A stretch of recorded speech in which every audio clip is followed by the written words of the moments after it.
Boa tarde a todos.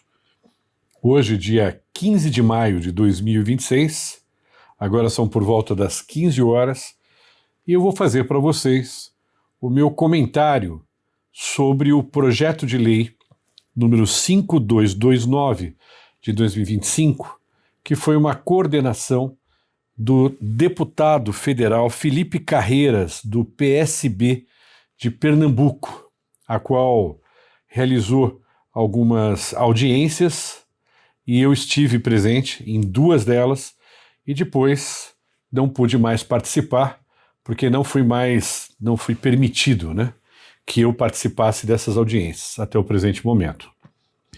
Então, muito bem, esse projeto, ele está lidando, deixa eu colocar aqui, eu fiz algumas análises para vocês para poder explicar tecnicamente do que ele fala, né, o que o projeto fala, e quais são as consequências para o nosso mercado de suplementos alimentares, né? Então, vamos lá.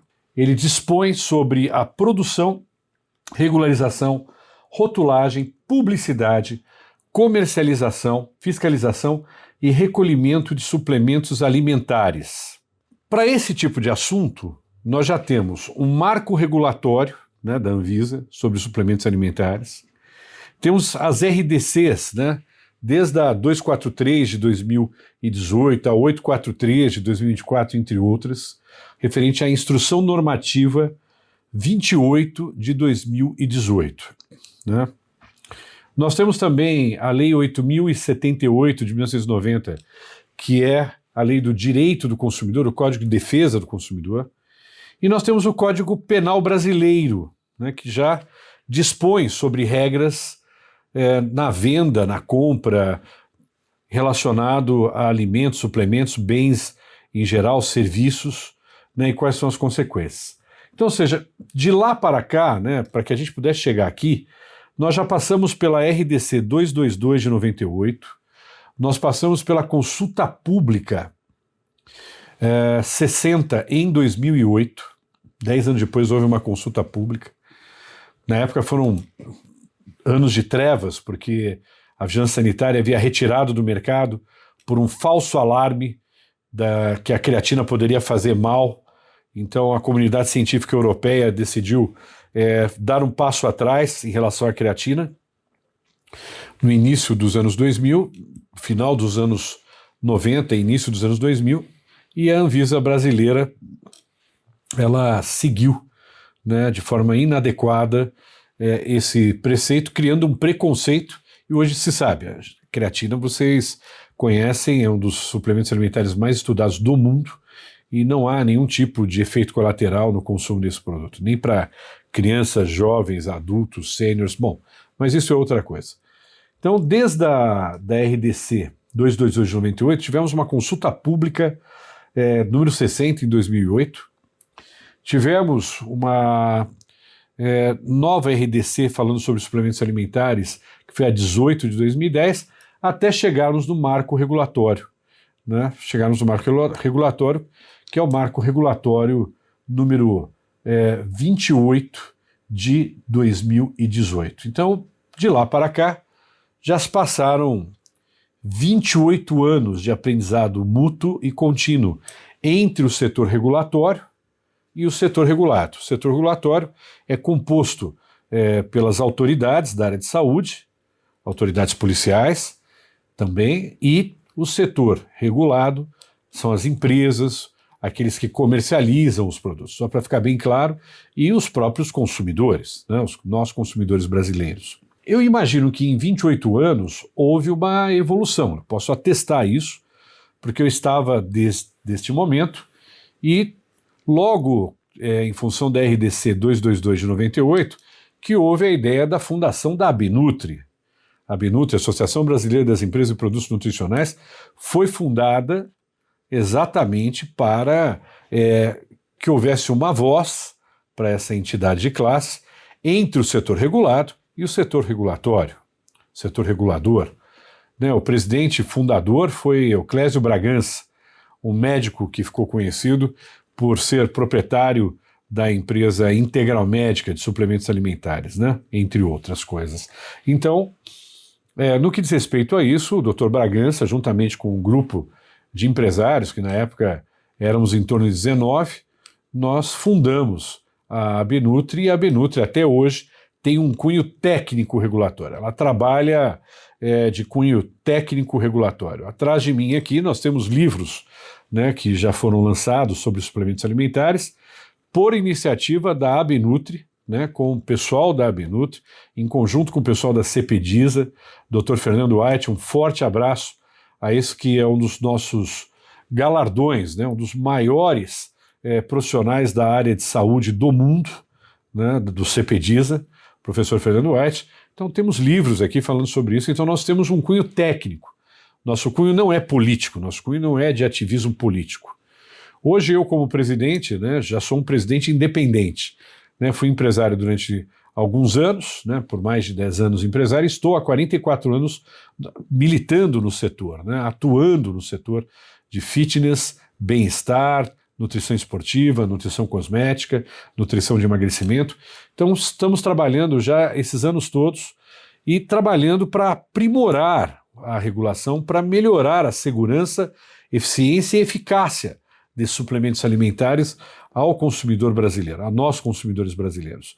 Então, para isso, criamos o programa de automonitoramento, entre outras ações realizadas para melhorar a ética na fabricação de suplementos e também cobrando das autoridades uma equiparação, né, uma isonomia entre países mais envolvidos do que nós, que tem uma variedade muito grande de suplementos alimentares. Né? Então, esse sempre foi a nossa luta.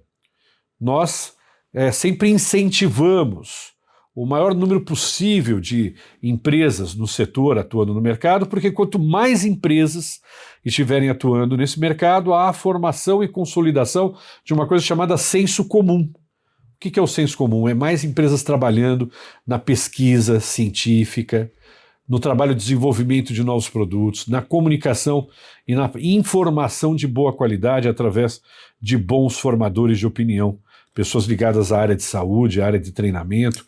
Então, ou seja, nós temos este cunho, né? Nosso cunho é um cunho técnico. E agora estamos nos deparando com essa proposta de projeto de lei.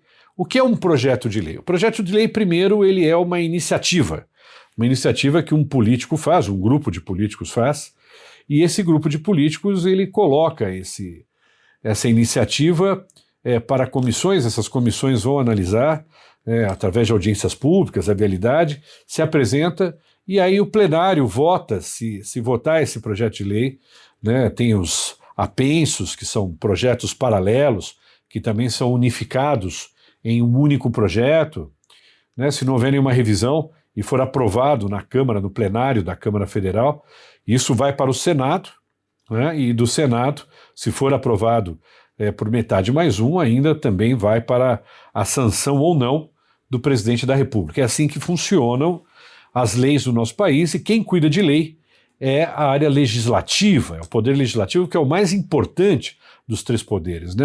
A Constituição fala que nós temos três poderes, são legislativo, executivo e judiciário.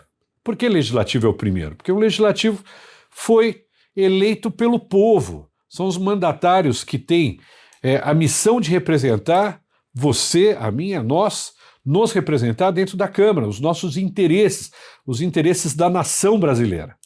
Então, quem cuida de lei é o legislativo. Então, tem um projeto de lei falando sobre a área de suplementos alimentares. E eu tive a oportunidade de participar de apenas 2 dessas audiências públicas, e houveram outras reuniões com outras associações. E o que eu pude perceber é o seguinte, que esse projeto ele carece um pouco de conhecimento e até de ética, porque se esse projeto passar do jeito que ele foi apresentado, eu prevejo mais de 50% das empresas do setor fechando. E não empresas ruins, empresas que não têm qualidade, mas simplesmente porque é um projeto que parece selecionar economicamente os grupos que vão poder fabricar suplementos no Brasil. E o grupo mais privilegiado que nesse projeto se apresenta é o grupo farmacêutico. Então, quando a gente olha as associações que estão apoiando lá, esse projeto de lei, que estão trabalhando em conjunto. Nós temos a Abiad, a qual eu tenho muito respeito, já inclusive trabalhamos em conjunto, e a Brasnutri, que foi fruto, né, da saída do Dr. Euclésio Bragança da Abinutri, quando ele era presidente aqui da nossa associação, e quando houve aquele escândalo envolvendo a sibutramina, né, e os produtos da marca da Integral Médica, ele teve que se defender e viu por bem se afastar, mas logo na sequência ele fundou uma nova associação, e hoje essa associação agrega lá várias empresas, inclusive empresas que já tiveram histórico de adulteração de produtos, entre outros problemas, né? O que mais me chama a atenção não é só a empresa de suplementos alimentares e outras associações que apoiam esse projeto de lei. O que mais me chama a atenção é que existem já algumas empresas farmacêuticas participando dessas associações com o puro interesse de tomarem para si um setor que vem se desenvolvendo nos últimos 30 anos no Brasil. E isso é muito grave. Isso é muito grave. Hoje, o setor de suplementos alimentares ele agrega mais de 500 mil funcionários diretos e indiretos, entre fornecedores, indústrias, revendedores, que trabalham comercializando suplementos alimentares, áreas de saúde, né, prescritores. Isso que está sendo proposto aqui é transformar o suplemento alimentar em medicamento. Então, através da minha experiência, eu fiz uma análise profunda, eu pedi auxílio também ao nosso grupo jurídico, que é formado principalmente pela vice-presidente da Abinutri hoje, que é a doutora Sara Bella. A doutora Sara Bella, que é uma das poucas advogadas especializadas na área sanitária, que tem livros já também editados, né, e lançados na área de suplementos alimentares. E nós chegamos a algumas conclusões. Então eu vou ler para vocês aqui algumas dessas conclusões referentes basicamente à análise bem criteriosa que nós fizemos desse projeto-lei. Então, primeiro, referente ao capítulo 1, né? O capítulo 1, logo no primeiro capítulo, já se percebe uma nítida manobra da indústria farmacêutica principal interessada neste projeto de lei, para coibir as farmácias de manipulação, fabricantes, revendedores, plataformas digitais, com real conflito de interesse com o setor de suplementos alimentares. Olha, controle, né, uma série de controles que estão sendo apontados ali, eles são basicamente oriundos da indústria farmacêutica. Tudo isso começou quando essa Instrução Normativa 28 de 2018 previa ali o estudo de estabilidade e dava 5 anos para as empresas se adaptarem. Na época eu fui voto vencido. Para mim, estudo de estabilidade tem que ser feito em medicamento, suplemento é alimento.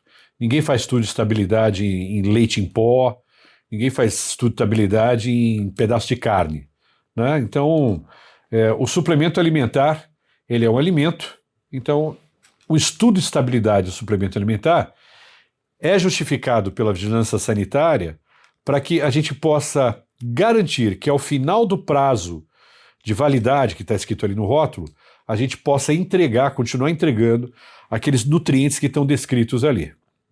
Então, eu acho nobre a intenção, mas eu acho muito pobre a execução, porque essas empresas de alimentos e suplementos, elas não têm condições de fazer estudo de estabilidade financeiramente, né? E isso também tira um pouco do processo de inovação constante que esse mercado necessita, recebendo informações do mundo todo para lançamento e desenvolvimento de produtos. Mas, até aí é tolerável. Pedimos por 2 vezes a prorrogação, a Vigilância Sanitária em Brasília concedeu, na pessoa do presidente da Vigilância Sanitária, da Anvisa, concedeu durante 2 pleitos que fizemos.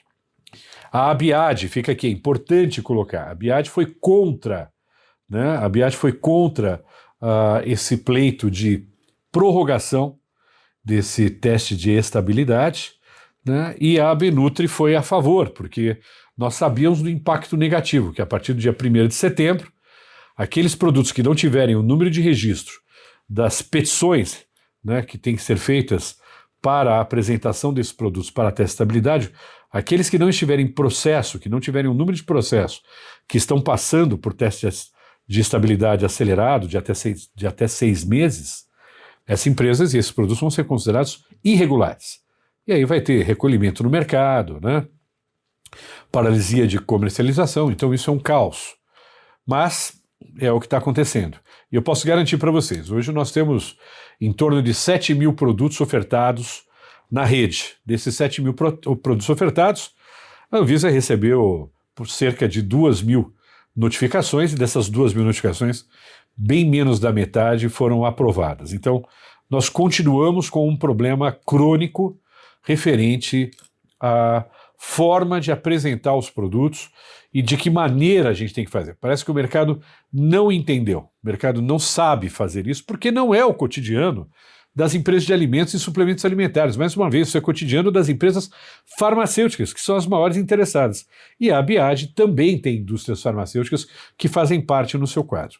Só me choca saber que a Brasnutri, ela apoia esse tipo de controle, né? Mas aí a gente vai analisando o projeto de lei e vai vendo por que essas associações, tanto a Abiad como a Brasnutri, apoiam esses projetos de lei, né? Então vamos para o capítulo 2. Neste capítulo, podemos ver uma ação de reserva de mercado a favor das grandes organizações farmacêuticas, pois quer impor às indústrias do setor de suplementos alimentares e farmácias magistrais o registro e teste de produtos. Ora, registro?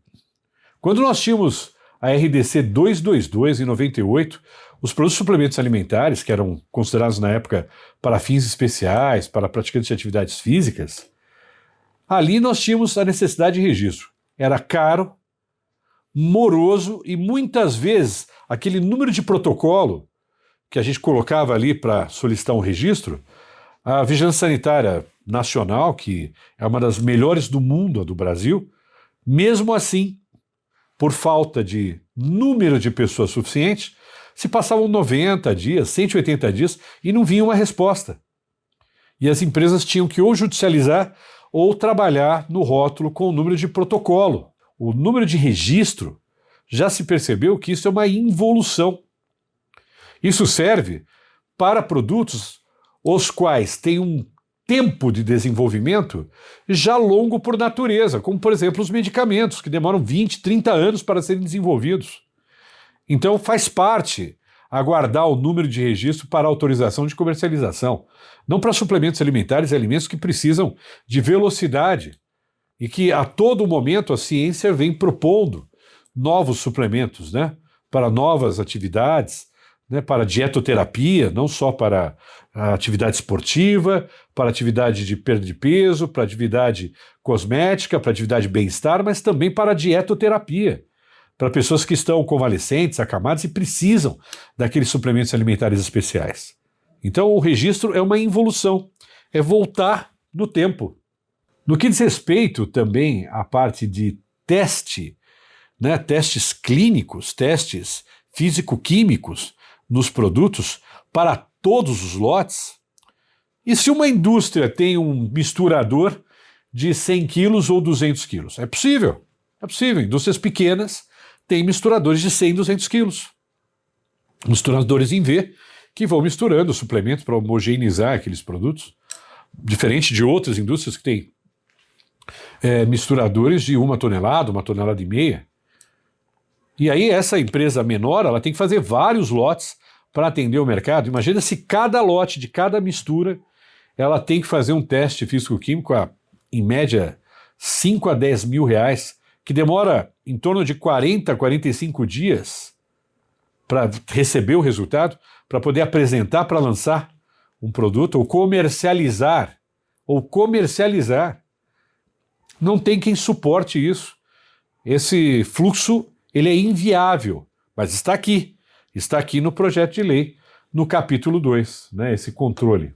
Manipulação de apenas substâncias regulamentadas. Veja bem, o consumidor, o senhor, a senhora, todos nós temos direito de receber uma receita do nosso profissional de saúde, adentrarmos a uma farmácia de manipulação e aviarmos essa receita com um suplemento ou com um medicamento que seja melhor para a nossa saúde. Então, como assim? Se a Anvisa não conseguiu fazer estudos de viabilidade para substâncias medicamentosas ou substâncias alimentícias ou para suplementos alimentares no Brasil, mas que já tem estudos fora, essa farmácia de manipulação não vai poder receber mais das importadoras esta matéria-prima e aviar a receita? Isso é inconstitucional. Isso é inconstitucional. Então também é uma perseguição nítida da indústria farmacêutica contra a farmácia de manipulação, que muitas vezes manipula produtos mais modernos, mais inovadores que a própria indústria farmacêutica. Então está claro aqui que há uma manipulação neste projeto de lei contra as farmácias de manipulação e contra as indústrias de suplementos alimentares. A favor de quem? Da grande indústria de farmácia, grande indústria farmacêutica, os grandes laboratórios. Eu me lembro de uma reunião que o pessoal disse o seguinte: não, porque dessa forma a gente separa o joio do trigo. Gente, o que é o joio do trigo? Joio do trigo, na palavra do Senhor, é o que presta e o que não presta. Não é bem assim.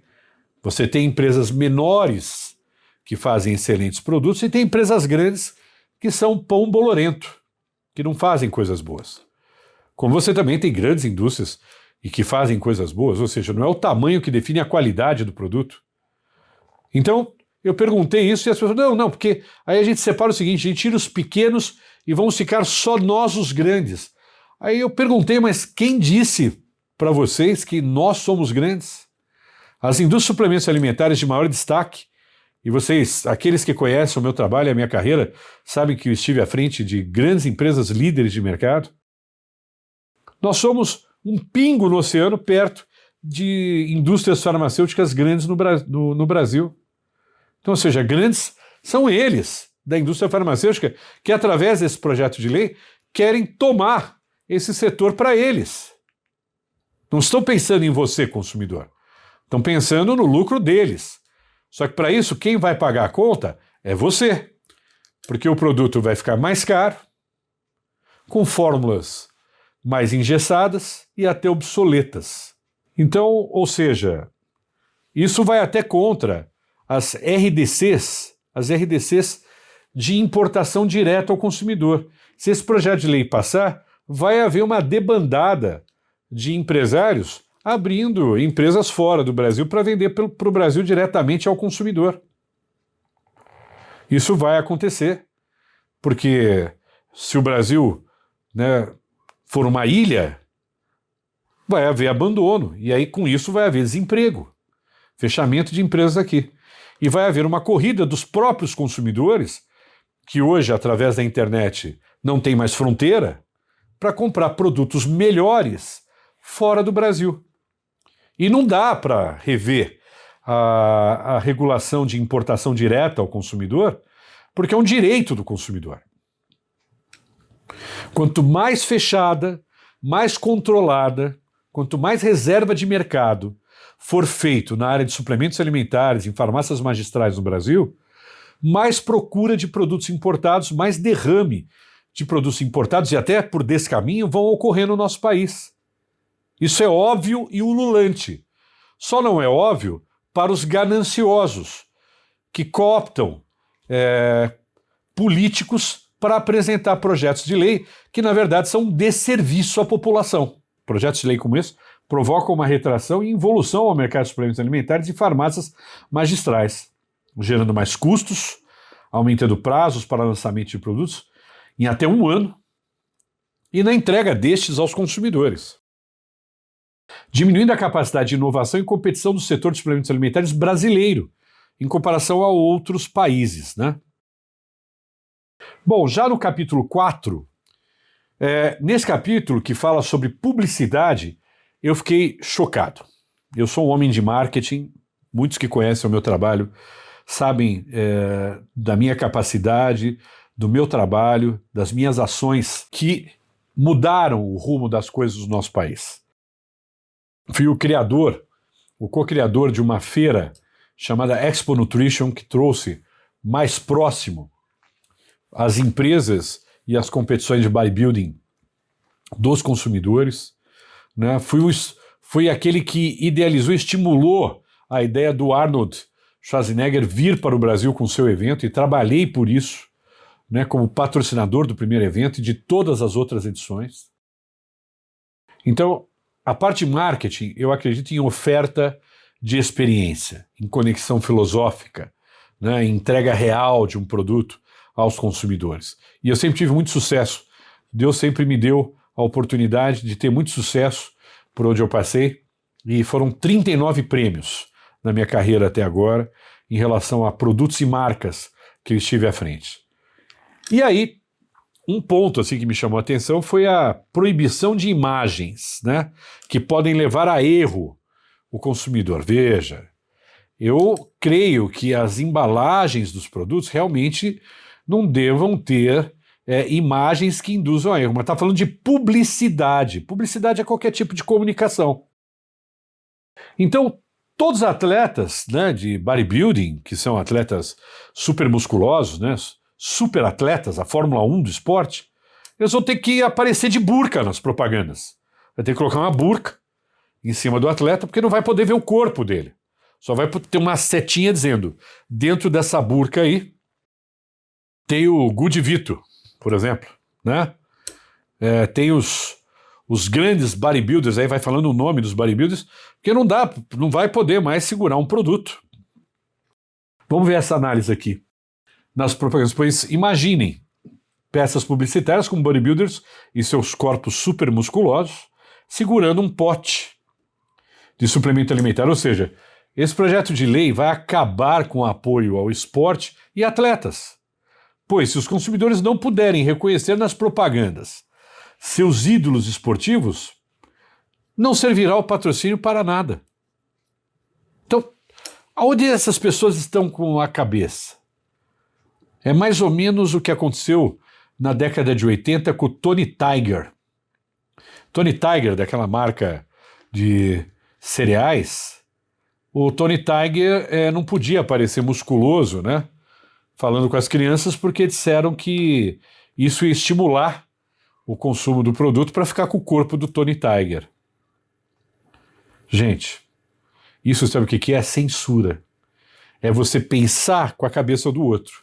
Achar que o outro tem o seu mesmo nível ideológico. Isso é ideologia. Isso não é gestão de controle de propaganda para uma propaganda ética. Isso é falta de bom senso, isso é censura. Estão querendo censurar as propagandas, os influenciadores, né? As influenciadoras.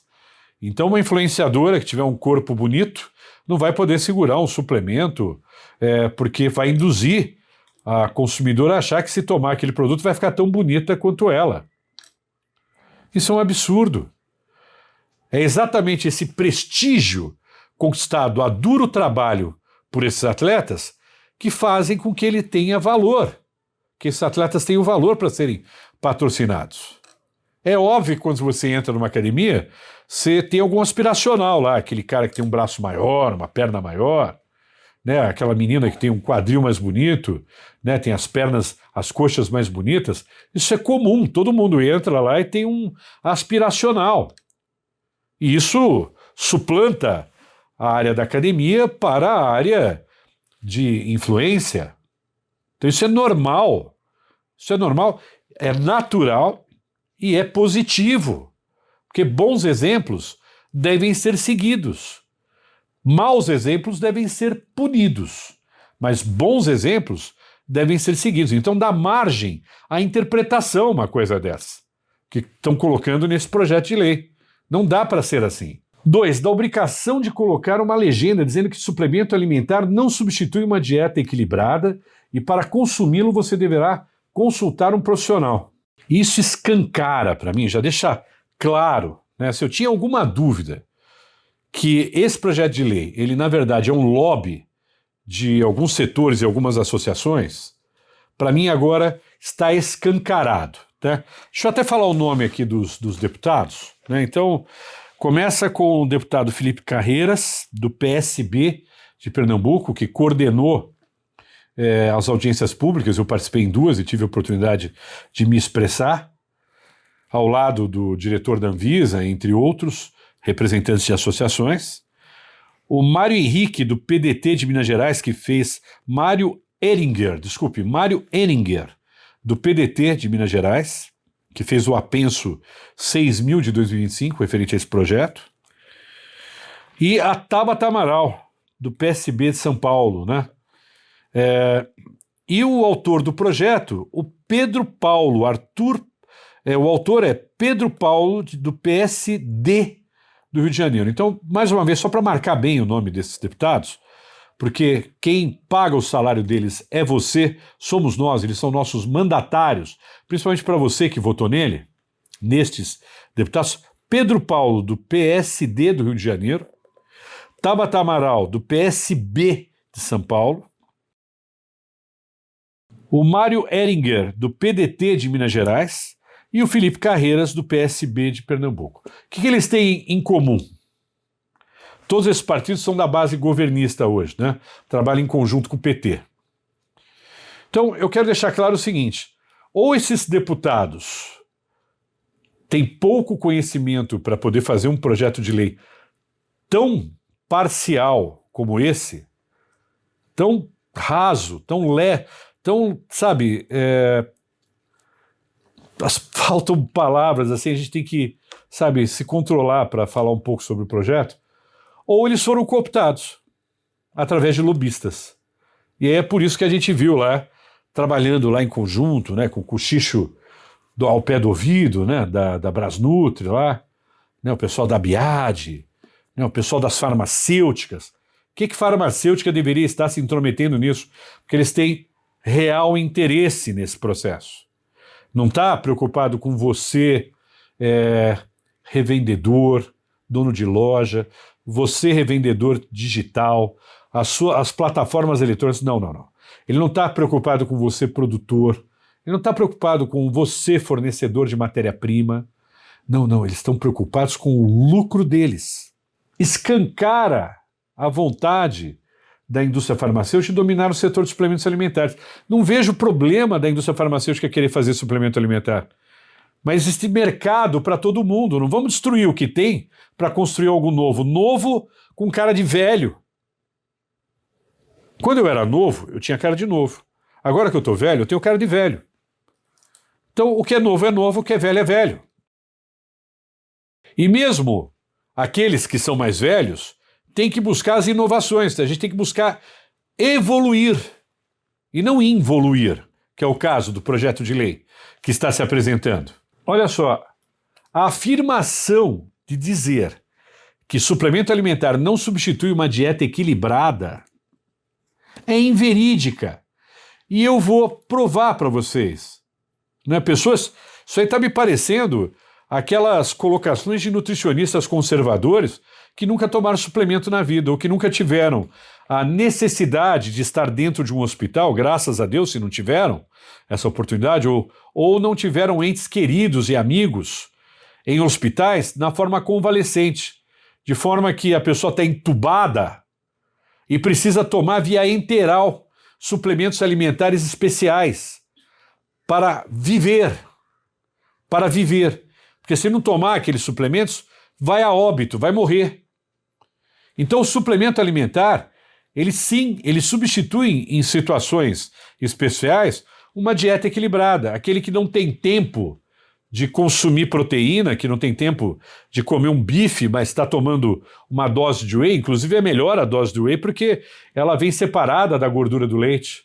E o bife não, ele vem na sua integralidade. Aliás, quando você vai numa churrascaria, você sabe que, em média, quanto se consome de carne numa churrascaria?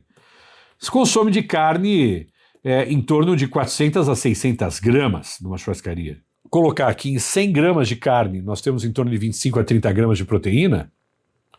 Quanto de proteína nós estamos consumindo nesse momento? Quase 2.000 gramas de proteína. Desculpe, quase 300 gramas de proteína, 2.200 gramas de proteína. Ou seja, isso aí é um pouco de hipocrisia, porque as pessoas falam mal da whey e falam absurdos sobre sobrecarga hepática, renal, mas na churrascaria comer meio quilo de carne está tudo bem. Pessoas convalescentes que tomam suplementos por via enteral ou na fase de recuperação. Pronto, já substituiu. Com necessidade, porque a pessoa não consegue comer, então ela tem que tomar suplemento. Atualmente é uma enorme variedade de alimentos enriquecidos com nutrientes e ainda há o caso daqueles mais sedentos. A gente está com sede, está no calor, está praticando alguma atividade física, que vão tomar os seus isotônicos, os seus energéticos, né? Será que essas pessoas vão ter que parar e perguntar, peraí, deixa eu ligar aqui para o meu nutricionista para ver se eu posso tomar um isotônico ou se eu posso tomar esse energético aqui? Claro que não. Claro que não. Ninguém vai parar na porta da churrascaria também ligar para o nutricionista e falar, olha, tô aqui na porta da churrascaria, o que você acha? Então, essas coisas são hipócritas. Os suplementos alimentares, né, eles não foram idealizados para serem consumidos sob prescrição. Eles são soluções práticas que devem ser utilizadas com o bom senso e o livre-arbítrio dos consumidores. Vou dar um exemplo. Ovo de pata com cerveja preta. Quem já ouviu falar disso? Acho que todo mundo, né? E o biotônico Fontoura, que tinha álcool na formulação. Você acha que a mãe da gente ligava para o nutricionista para perguntar se podia dar? Não, ela tinha o feeling de perceber que se a criança estava um pouco desconvalecida, estava um pouco mais magra e queria que a criança ficasse um pouco mais forte, ganhasse um pouco mais de peso. Preocupação natural. Então, o suplemento alimentar, ele está muito mais para alimento do que medicamento. Tem que haver esse livre-arbítrio. Não tem que vincular a nutricionistas e médicos. Até porque o médico não tem informação nenhuma se ele não se especializar em suplementação ou nutrição. E da mesma forma, os nutricionistas têm que se especializar também. E aí vem a capacidade econômica da população brasileira. Atualmente somos 220 milhões de pessoas. Economicamente ativos, perto de 100 milhões. 80% são endividadas. Será que essas pessoas elas têm condições de estar lá no nutricionista, no médico nutrólogo? E essas pessoas não têm direito de tomar suplementos alimentares? Pessoas que trabalham e estudam o dia inteiro, que usam o suplemento para compensar a falta do alimento? Então há casos e casos. Não podemos tratar tudo a ferro e fogo. Senão nós prejudicamos a população ao invés de auxiliarmos a população. É mais fácil dizer, então está proibido o suplemento. Não pode mais ter suplemento no Brasil. Aqui é Cuba. Cuba não deve ter suplemento, né? Porque não tem nem alimento lá, quanto mais suplemento. Quem necessita de receita é medicamento. Isso demonstra que esse projeto de lei foi uma articulação da indústria farmacêutica, porque fala em bula. Na área de publicidade fala em bula. Suplemento alimentar não tem bula. Bula é remédio, né, que tem. Capítulo 5. A proposta de automonitoramento por parte dos próprios fabricantes e importadores, meu Deus, é tão ingênua que chega a ser infantil. Mas na verdade não tem ingenuidade aí. Tem má intenção. Eu entrego para um criminoso a obrigação de ele se auto-monitorar e controlar. É claro, de todos os lotes que ele vende, ele vai pegar o lote bom, vai fazer uma análise, vai apresentar lá para a senhora Anvisa e vai continuar vendendo o lote ruim. Mas se forem lá na fábrica dele, vai apresentar o resultado bom. Automonitoramento não é feito individualmente, ele é feito de forma coletiva através de entidades de classe, como foi feito pela Benutri. Que só quem criticou o automonitoramento da Benutri foi quem caiu nos testes, né? Quem não caiu nos testes, amor, colocou até o selinho, olha, passei na Benutri. Então, isso é uma hipocrisia, isso é dar o ouro para o bandido, é deixar a raposa controlando a segurança do próprio galinheiro. Então isso denota uma nítida manipulação da Brasnutri nesse PL, né? Pois é uma associação que abriga empresas com histórico de adulteração recorrente de produtos, conforme podemos encontrar no Diário Oficial da União. Não é nem no resultado da Benutri, não. Só pegar resultados, vai lá no Diário Oficial da União, digita o nome e o CNPJ da empresa, que aparece lá Capivara. Os demais itens constantes desse projeto de lei já existem e foram apenas copiados da regulação atual, das RDCs, das leis que já existem no Brasil. Então, encheram linguiça aqui para, na verdade, tentar fazer uma reserva de mercado. No apenso 6.000 de 2025, aí já a coisa fica um pouco pior, né? Quem fez esse apenso foi o nobre deputado Mário Heringer, do PDT de Minas Gerais. Ele afirma que os suplementos alimentares são responsáveis pelo aumento das doenças renais nos Estados Unidos. Ele apresenta uma pesquisa lá, né? Só que na pesquisa, a pesquisa fala assim, podem ser. Mas ele coloca lá um comentário de salão de beleza, de botequim, né? Um comentário de revista. Isso não é uma pesquisa de alto renome robusta para fazer parte do dossiê, né? Para outros pesquisadores, não é uma pesquisa randomizada, né? Isso é opinião lá de quem fez essa pesquisa e passou para o mercado. E aí vem pessoas que querem comprovar e hastear uma bandeira com algum tipo de aval, como o nobre deputado Mário Heringer, e colocam uma coisa dessa, né? Só que a afirmação que os suplementos são responsáveis, podem ser responsáveis pelo aumento de doenças renais, eu peguei aqui uma conclusão dos nossos pesquisadores aqui no Brasil e internacionalmente, né, olhando toda a legislação, todos os casos já reportados e relatados no mundo, né? Essa afirmação, além de ser uma afirmação leviana, ela é excessivamente generalizada e não é sustentada pelas principais evidências epidemiológicas. Ou seja, lá nos Estados Unidos, quem mais provoca doença renal crônica e doença terminal renal é diabetes, hipertensão, doenças cardiovasculares e metabólicas, envelhecimento e, principalmente, desigualdade social. Aqueles que não têm dinheiro para fazer uma dieta equilibrada, né? E não os suplementos alimentares. Eu me lembro bem que uma vez eu vi numa fábrica que a maioria dos nossos colaboradores que comiam marmita, eles não tinham mistura. Vocês sabem o que é mistura, né? Os mais velhos aí já sabem o que é mistura. Mistura é a proteína, né? Não tinha proteína dentro da marmita. E eu perguntava por quê, e eles me respondiam, não, seu Marcelo, é muito caro, não dá, eu deixo lá para minha mulher, para meu filho. Só que o consumo crônico só de produtos à base, só alimentos à base de carboidrato, faz com que haja um excesso de açúcar no sangue. Isso torna as pessoas pré-diabéticas e diabéticas, né? Então, ou seja, é o contrário.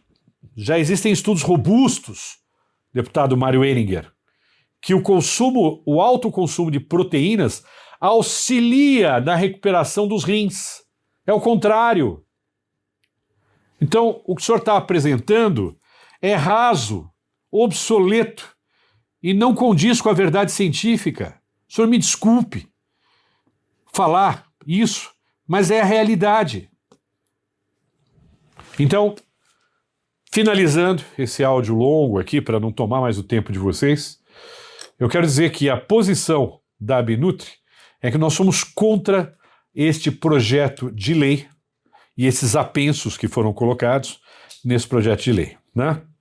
Somos contra e vamos buscar todas as alternativas para que esse projeto seja, no mínimo, revisado, mas que não seja aprovado dessa forma. Vocês, deputados, fiquem de olho para não serem enganados, ludibriados, que estão trabalhando numa causa nobre, mas na verdade estão trabalhando para a indústria farmacêutica lucrar mais. Acho nobre buscar lucro, mas não em cima da desgraça dos outros, né? Então fica aqui a minha análise, fica aqui o meu comentário e fica aqui a minha posição. Sou Marcelo Bella, sou presidente da Abenutri, profissional com, esse ano, se Deus me permitir, 44 anos de experiência no setor de wellness, bem-estar e fitness. Muito obrigado. Deus abençoe a todos. Até a próxima.